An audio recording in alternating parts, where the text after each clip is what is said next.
Hi, my name is Shelton Fox. I'm the author of the Unwritten series.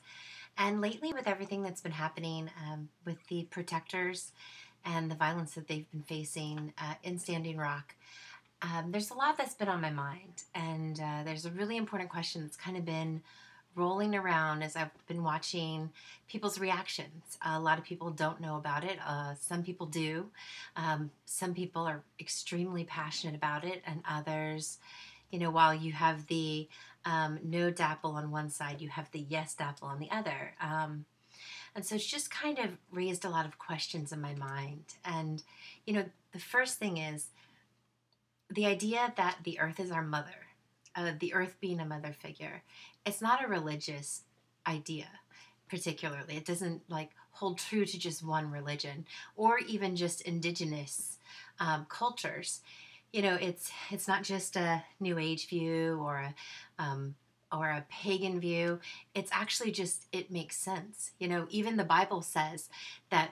So if you believe the Bible and you believe creation, that God the Father formed man from dirt, right? From dirt, then wouldn't dirt be the mother?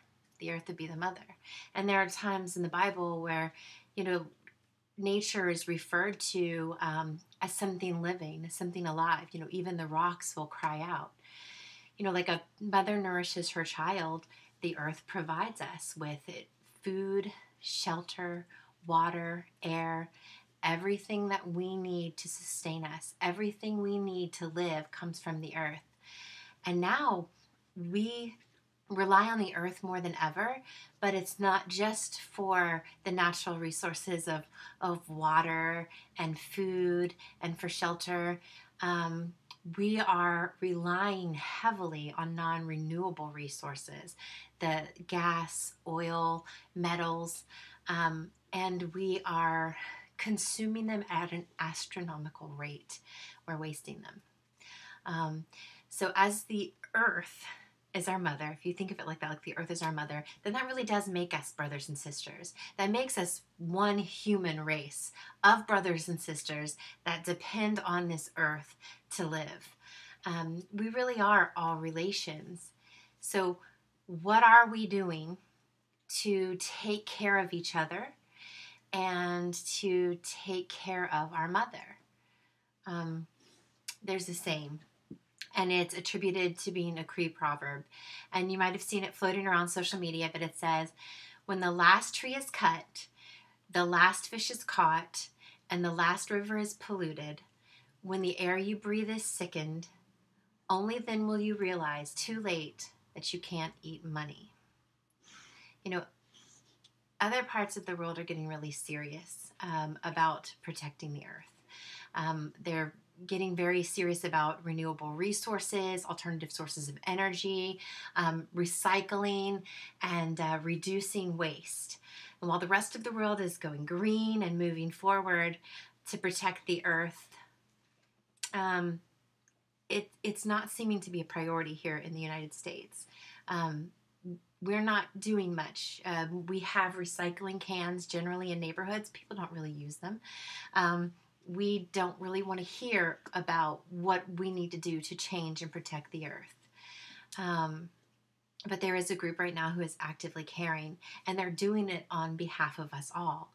The small minority of our population is sacrificing everything, giving up their time, giving up their comfort to stay in North Dakota and put themselves in danger's way, where they are facing violence on an unreal scale in order to protect the water, in order to protect our earth. They're being maced and beaten and brutalized and shot with rubber bullets and arrested. And all they're doing is protecting the earth. They're protecting our right to life because water is life. Water is the source of life. So they're protecting the right to life for us all. The fight's happening, as many people know, in Standing Rock. And by now, even if the mainstream media isn't covering it, I would think that everybody's at least heard about it to some level. But for the people who don't tend to have a lot of social media and don't know much about it, I can give you a little brief synopsis of what's happening in Standing Rock, because what's happening there, it's bigger. It's bigger than just a small interaction about one pipeline. There is a historical context that is building, and there are mass implications to the history. That's what's happening as the world is rallying around this, and it's turning into something much bigger. But what's going on, first of all, brief recap. There's a big pipeline being built across the United States of America. And when it reached North Dakota, the city of Bismarck said, no, don't build this pipeline by us. It's dangerous. We don't want it in our water source. We don't want it in our water reservoir. We don't want it in our land. So they have decided to reroute the pipeline. And where they're rerouting it, it's going to go under a body of water. Well, that body of water, it feeds right into the reservoir, the only source of water for the Standing Rock Sioux tribe. Now, this land that Dakota Access is building the pipeline on, it was originally ceded to the Sioux tribe. Originally, the Sioux tribe was given pretty much a big chunk of the interior of North Dakota.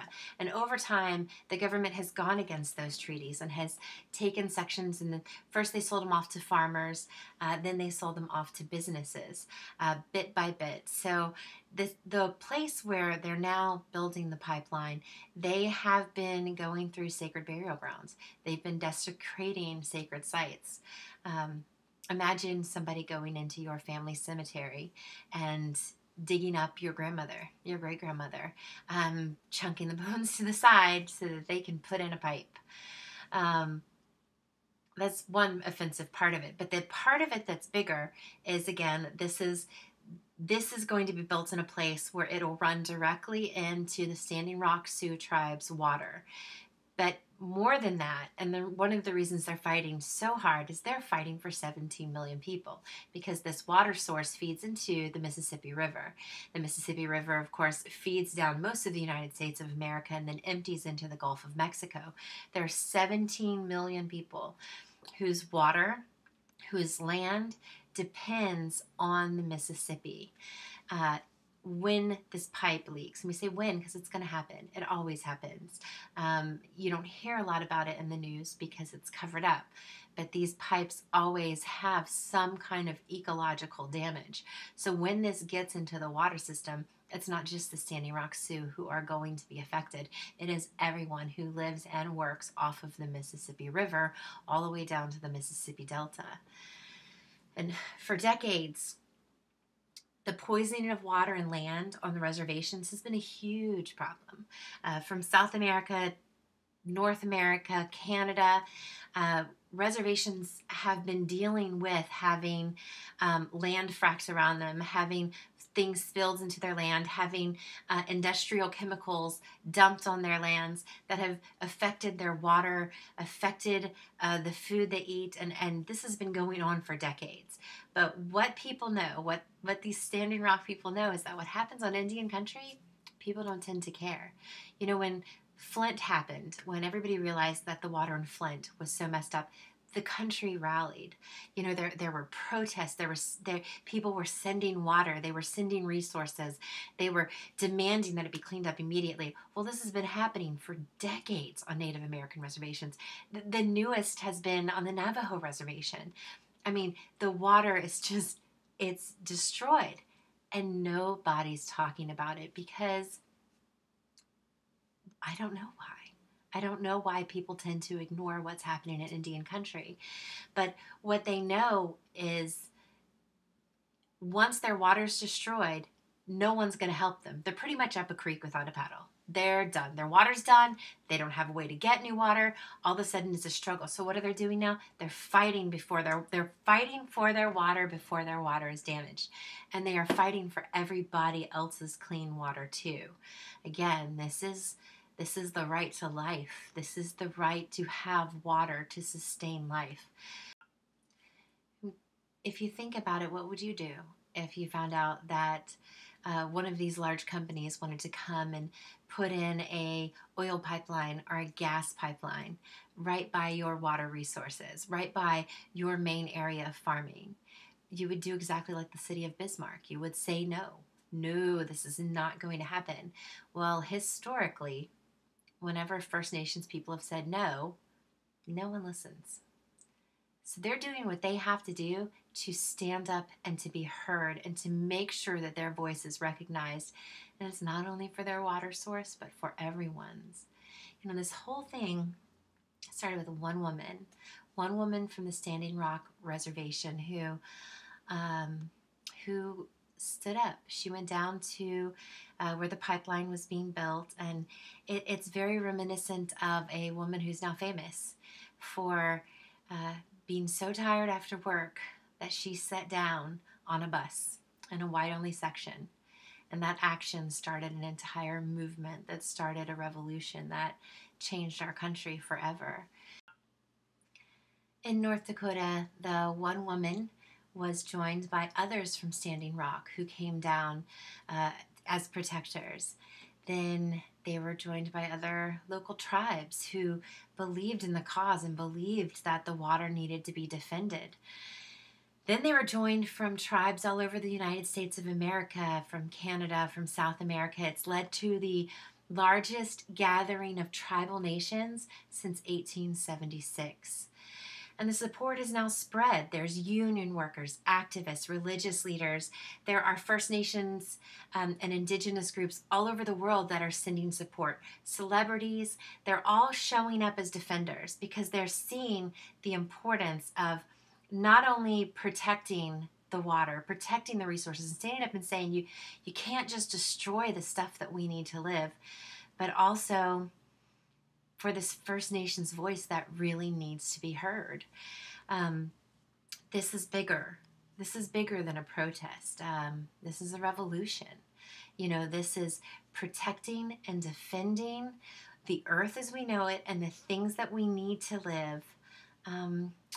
But it's a civil rights movement. It really is a civil rights movement, and it's about time. You know, the injustices that have been done to our First Nations people, it's continued to happen since the Europeans first invaded. It's never had its time. We've never had a complete civil rights movement to overturn that, and it's past time.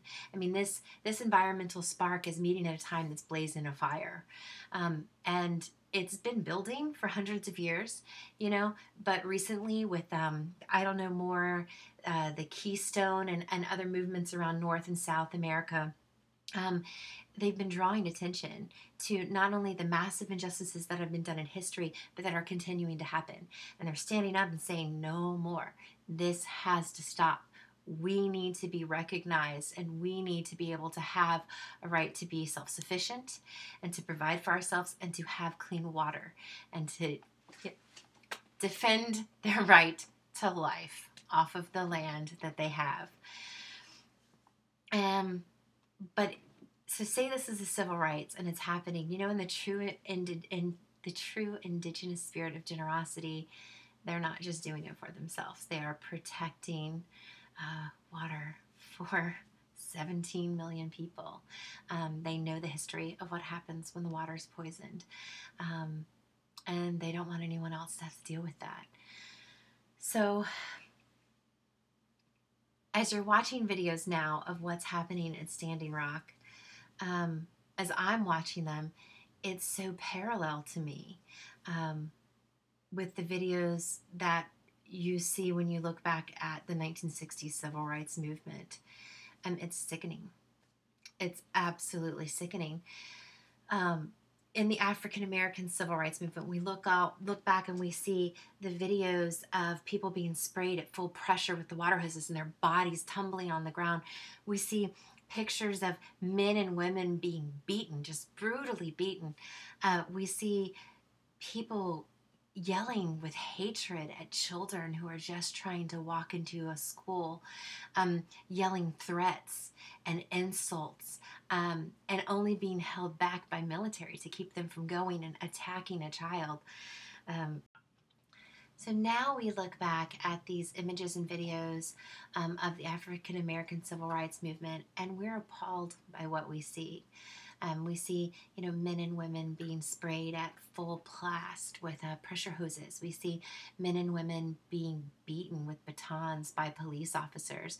We see mobs grabbing men and women and hurling insults and threats and death threats at children just trying to go to school.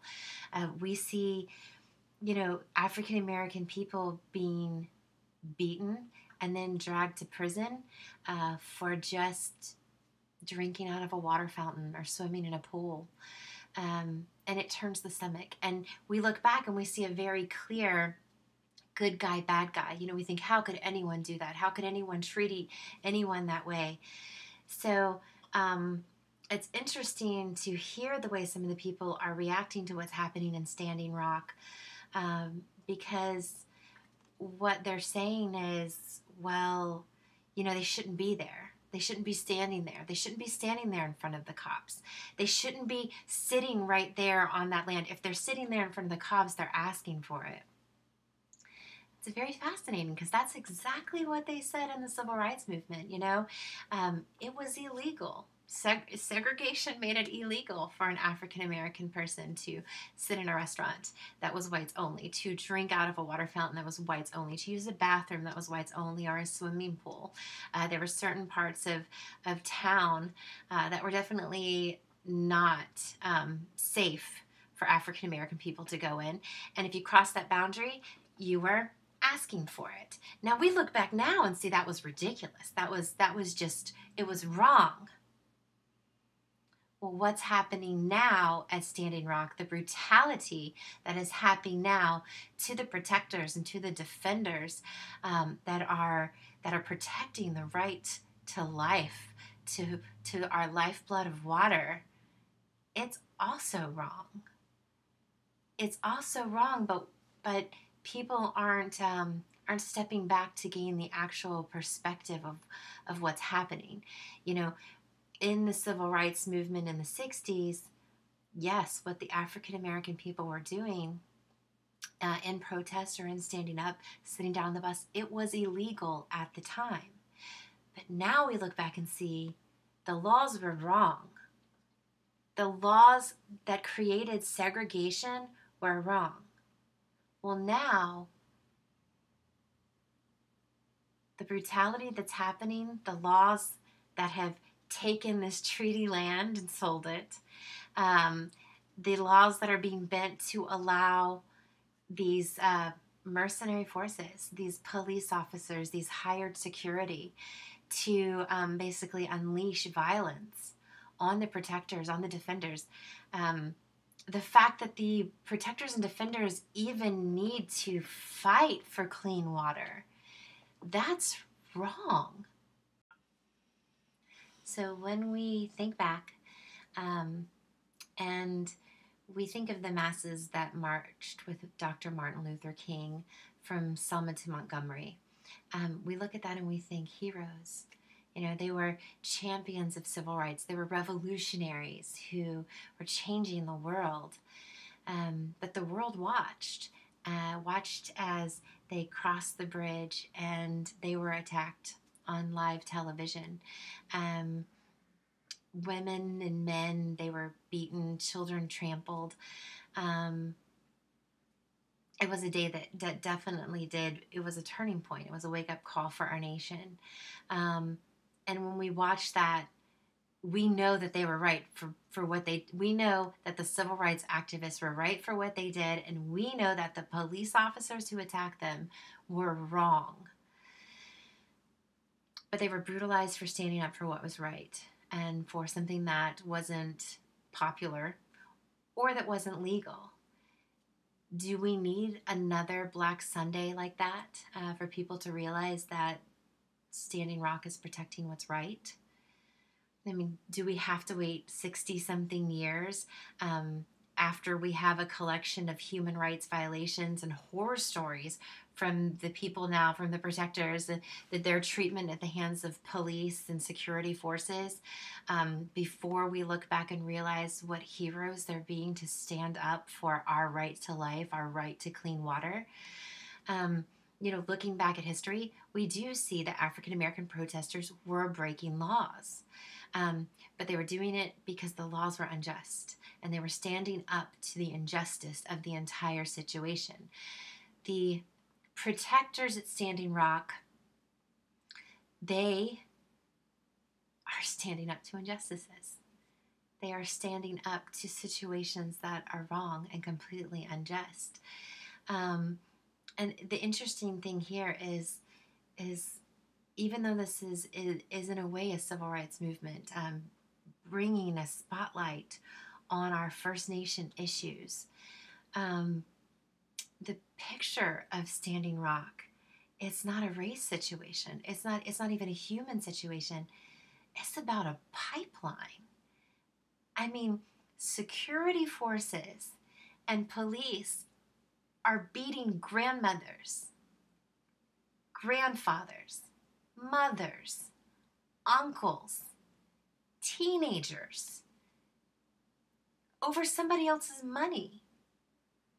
This is about greed and money. Not it's enough greed and money to buy out every politician and mainstream medium source from even covering the story.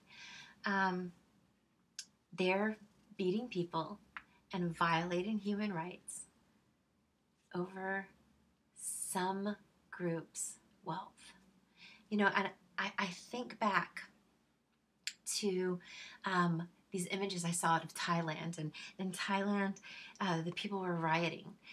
They were rioting because of injustice, and the riot police were sent out. And there's this very powerful picture of the riot police laying down their gear.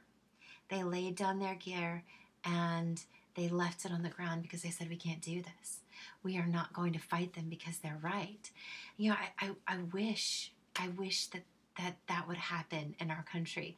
I cannot fathom what's going through the minds of these police officers that just have a group of teenagers standing in front of them that are just standing there, and they just unleash spraying chemicals all over them. They see people talking to each other and start shooting them with rubber bullets. I cannot fathom what's going through the minds of those people. But I think that what happened in Thailand is not likely to happen here because we don't have the compassion. Our country has a serious lack of compassion. It's very evident in what's been exposed with this whole election. In the United States of America, hatred, racism, sexism, injustice, white supremacy, it is ingrained in our society. These are things that our nation was founded on that have never been healed, and they have never been completely overturned. We've seen the rise of that. We've seen the underbelly of that being exposed and brought to the forefront, being given a platform and a voice by Trump running for president. And all it's exposed is a massive lack of compassion. From Black Lives Matter to Standing Rock, people are trying to stand up, but there are those in our country who seriously lack moral fiber and human compassion for other sentient beings on Earth. And when you look at that supremacy and that racism, a lot of it is where the money falls. A lot of it is where the money goes, the people who have the money and the control, the military might and the media control, which is one of the reasons why Standing Rock is not getting the publicity in the United States that it should. To ever move forward as a nation, we need to heal. We need to care about each other's best interest. We need to see the reality that this earth is our mother. It's not just a resource for us to take what we need and move on. It is something that nourishes us and that we depend on for every facet of our life. And so we need to invest in her by protecting her. Then we also need to see that we are not the divided states of America.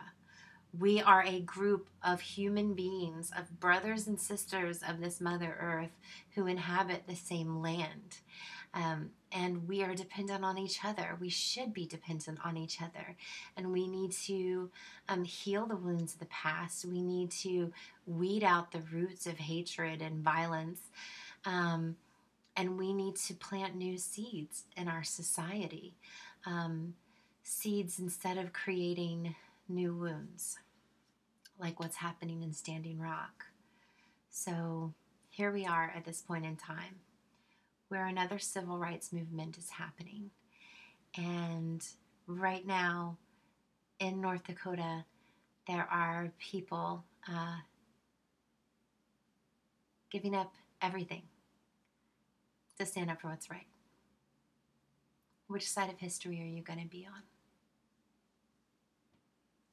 Indigenous cultures around the world are coming together. They're standing up. The world is watching. The Native American Civil Rights Movement, it's now.